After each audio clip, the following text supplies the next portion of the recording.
আসসালামু আলাইকুম এভরিওয়ান। আজকের রেসিপিতে থাকছে খুব সহজে কিভাবে বাসায় চকলেট স্পঞ্জ কেক পারফেক্টভাবে তৈরি করবেন সেই রেসিপি।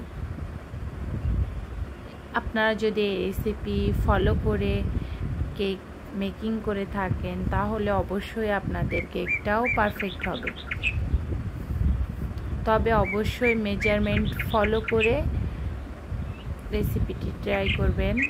প্রথমে আমরা শুকনো উপকরণগুলো মেপে নিব। এজন্য আমরা এখানে 120 গ্রাম পরিমাণ ময়দা নিয়েছি, যা 1 কাপ পরিমাণ হয়েছে। হ্যাঁ, এখন কাপের মাপে আপনি কম বেশি আসতে পারে 2-5 গ্রাম। আর এখানে গুঁড়া দুধ নিয়েছি 30 গ্রাম, যেটা 1/4 কাপ পরিমাণ হয়েছে। এবং আমরা যেহেতু চকলেট স্পঞ্জ কেক তৈরি করব এজন্য এখানে কোকো পাউডার নিয়েছি 30 গ্রাম, যেটাও 1/4 কাপ হয়েছে। আমি এখানে কাপের মাপটাও দেখিয়ে দিয়েছি। এছাড়াও গ্রামের মাপে আপনারা যদি কেকটা তৈরি করেন বারবার প্রোডাক্টের লুক একই আসবে। আর কাপের মাপে করলে আপনার কম বেশি একটু হতেই পারে, এটা স্বাভাবিক। তারপর এখানে আমরা বেকিং পাউডার দিয়ে দিয়েছি 1.5 চা চামচ, যার ওজন হয়েছে 8 গ্রাম। তারপর আমরা এখানে তেল নিয়ে নিব 45 গ্রাম। প্রতি 2 ডিমের জন্য 15 গ্রাম করে দিয়ে দিবেন। আমরা এখানে 6 ডিমের রেশিওতে উপকরণগুলো মেপে নিচ্ছি। কেক বানানোর প্রথমে যদি উপকরণগুলো রেডি করে নেন আপনারা, সেক্ষেত্রে কেকটা দ্রুত বানানো হয়ে যেতে পারে। তারপর আমরা এখানে চকলেট পেস্ট অথবা চকলেট ইমালশন দিয়ে দিয়েছি 1 টিস্পুন। আরও কিছুটা পরিমাণ লাগবে, আপনারা ভিডিওটা দেখলেই বুঝতে পারবেন। আরও হাফ টিস্পুনের মতো আমি পরে দিয়ে দিয়েছি। এবং এসেন্স দিয়ে দিয়েছি 7 গ্রাম পরিমাণ। এখন আমরা 6 ডিমের জন্য চিনি নিয়েছি 150 গ্রাম পরিমাণ। প্রতি 2 ডিমের জন্য চিনি লাগবে 50 গ্রাম করে, যার অনুমান 1/4 কাপ। এজন্য এখানে যেহেতু আমরা 6 ডিমের রেশিওতে কেকটা তৈরি করছি, এখানে আমরা 1 কাপে 4 ভাগের 3 ভাগ পরিমাণ নিয়েছি। আপনাদের সব উপকরণগুলো গ্রামের মাপে এবং কাপের মাপেও দেখিয়ে দেওয়া হয়েছে। আপনারা রেসিপিটি যদি খুব ভালোভাবে দেখেন তাহলে বুঝতে পারবেন। এবং রেসিপিটি যদি ফলো করে কেক বানান তাহলে অবশ্যই পারফেক্ট হবে। তবে যা রেসিপি ফলো করবেন না কেন, আপনি হুবহু সেই রেসিপি ফলো করে কেকটা তৈরি করবেন, তাহলে কেকটা পারফেক্ট হবে।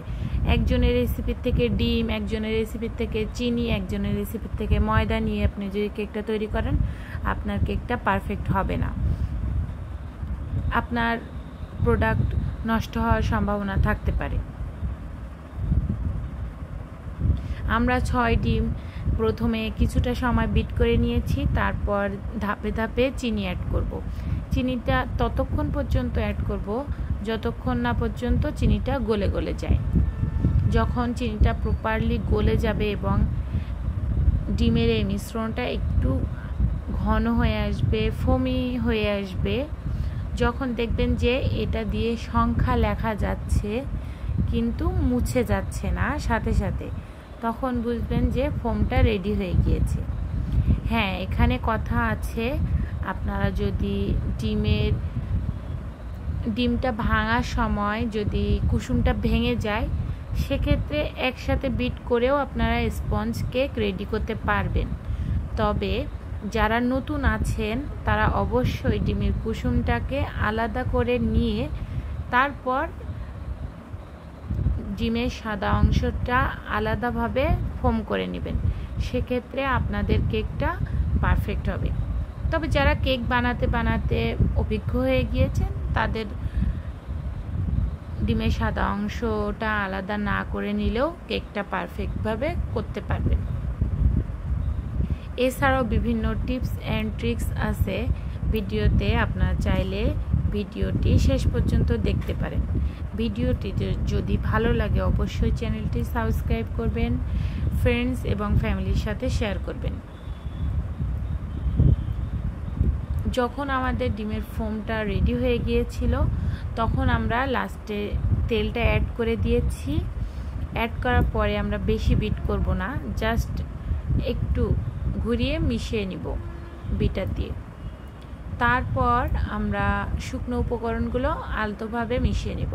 এখানে কথা হলো, আপনি যদি চালনি দিয়ে চেলে দেন শুকনো উপকরণটা, তাহলে কেকের ব্যাটারের সাথে মিশে যেতে সহজ হয়।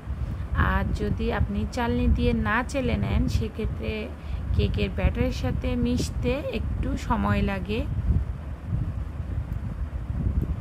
অথবা যদি ময়দায় গোটা দানা থাকে সেটাও মিশতে চায় না। কিন্তু আমি যেখানে কেকটা তৈরি করেছিলাম চালনিটা আমার কাছে ছিল না, এজন্য আমি চেলে নিতে পারিনি। এজন্য না চেলেই আমি কেকটা তৈরি করে ফেলছি। ব্যাটারটা ভালোভাবে মিশানো হয়ে গেলে আমি এখানে 9 ইঞ্চ মোল্ডে দিয়ে দিয়েছি। এখানে 3 পাউন্ড ওজনের কেক হবে। এটা ডেকোরেশন করার পরে 3 পাউন্ড ওজন হয়ে যাবে। তারপর আমরা এটাকে 40 থেকে 45 মিনিটের মতো বেক করে নিয়েছি। এখন কথা হলো, এই হাঁড়িটা অনেক বড় ছিল, এজন্য হাঁড়িটার ভেতরে অনেক ফাঁকা জায়গা ছিল, এজন্য তাপটা উঠতে সময় লাগছে, এজন্য কেকটা হতে একটু দেরি হয়েছে। হাঁড়িটা যদি আরও একটু ছোট হতো তাহলে কিন্তু কেকটা আরও কম সময়ে হয়ে যেত। এরকম মজার মজার রেসিপি দেখতে অবশ্যই চ্যানেলটির সাথে থাকবেন। আজ এ পর্যন্তই, আল্লাহ হাফেজ।